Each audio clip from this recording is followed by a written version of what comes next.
This is the Lock-Picking Lawyer, and the lock I have for you today is an Almont ReKey.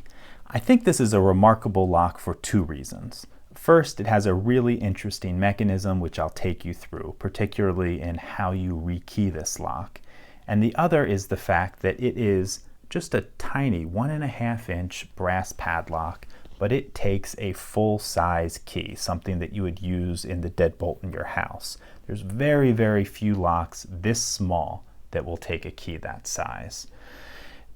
Now, as far as the mechanism goes, just looking at this lock, you don't see any obvious ways in which you would remove the core for rekeying. And that's even the case if you insert the key and open it. There's no screw down the shackle hole or anything like that. The key piece here is that little hole you see right on the core. You can see it actually stops right before it hits the 12 o'clock position. And we'll need to rotate the core to the 12 o'clock position before we can rekey it.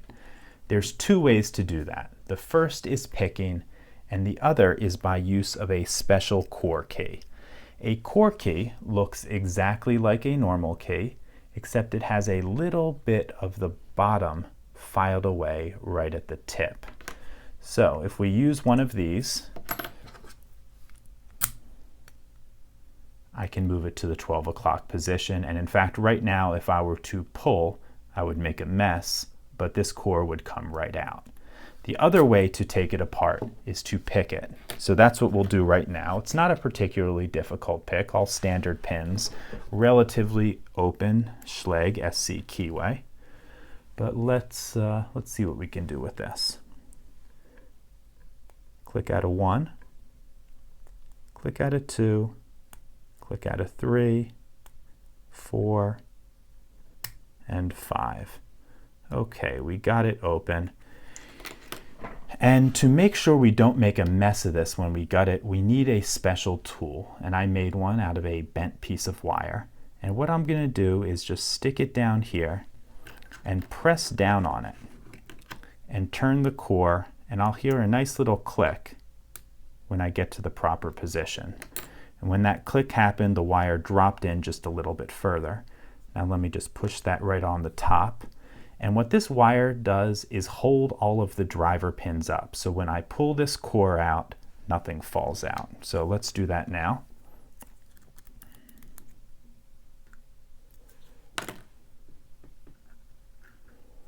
And let me bring my tray over here so nothing falls all over the place. Okay. The key to this mechanism is right down there. You can see a small post sticking out into the, I guess, the hole there. Let me show you what that's for.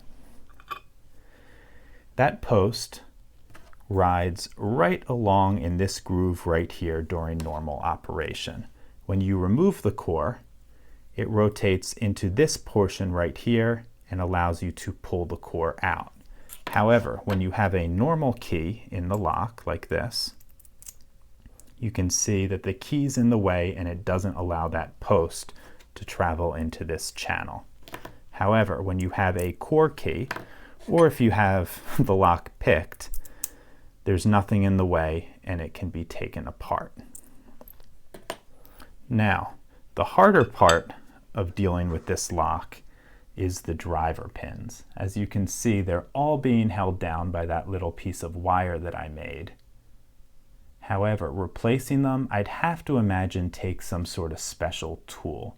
I have replaced them before using a piece of wire. It's not a very easy thing to do. You would think that there's some sort of front-loading device like what you use on Euro profile cylinders, but the normal ones I have don't work because that post sticks out and would get in the way. In any case, that's all I have for you on this Almont ReKey.